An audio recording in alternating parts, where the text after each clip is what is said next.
کا رشتہ ہے نا، اس میں نبی پاک صلی اللہ علیہ وسلم نے حضرت عائشہ صدیقہ رضی اللہ تعالی عنہ سے کہا تھا کہ جب تم مجھ سے راضی ہوتی ہے تب بھی مجھے پتہ چل جاتا ہے، اور جب ذرا تیری توجہ اس طرف نہیں ہوتی تب بھی مجھے پتہ چل جاتا ہے۔ یا رسول اللہ کیسے؟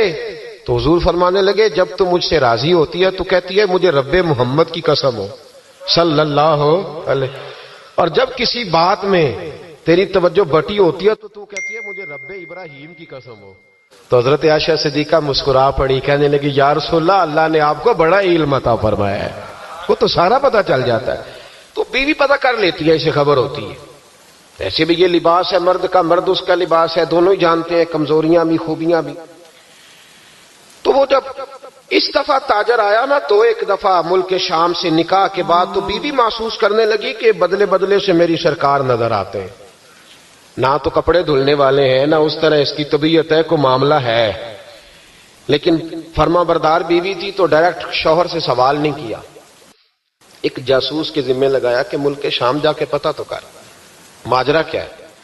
وہ گیا، اس دفعہ جب یہ ملک شام گیا نا چند مہینوں کے بعد دوبارہ، تو وہ پیچھے گیا کہ کہنے لگا کہ میں کچھ بتا نہیں سکتا، تکلیف والی بات ہے، لیکن مسئلہ یہ ہے کہ تیرے خاوند نے وہاں نکاح کیا ہوگا، ایک گھر بھی لیا ہوا ہے، ایک بیوی بھی ہے۔ اس نے کہا چلو آتے ہیں تو بات کرتی ہوں۔ لیکن اب کہ جب یہ آیا نا واپس ملک شام سے تو بڑا شدید بیمار ہو کے آیا، شدید بیمار۔ خاتون کہتی ہے مجھے پوچھنے کا موقع ہی نہ ملا، وہ بیمار ہی اتنا تھا، میں نے مناسب ہی نہ سمجھا، تیمارداری کرتی رہی، تندرست ہوگا تو بات کروں گی، اللہ نے موقع نہ دیا، وہ تاجر انتقال کر گیا۔ ادھر دیکھیں جی میری طرف، وہ انتقال کر گیا۔ اب عدت گزری تو اس بیوی نے، بغداد والی نے، اس نے اس کا کل مال، چونکہ اور کوئی تھا ہی نہیں، یہی بیوی تھی اور بڑا مالدار تھا، اس نے کل مال جمع کیا اور پھر اس کو آدھے حصے میں بانٹا۔ عدت گزرتے اس نے 2 سواریوں کا بندوبست کیا، اس جاسوس کو ساتھ لیا اور اس بیوی کے پاس پہنچی جو ملک شام رہتی تھی۔ اللہ کرے آپ کو سمجھ آئے۔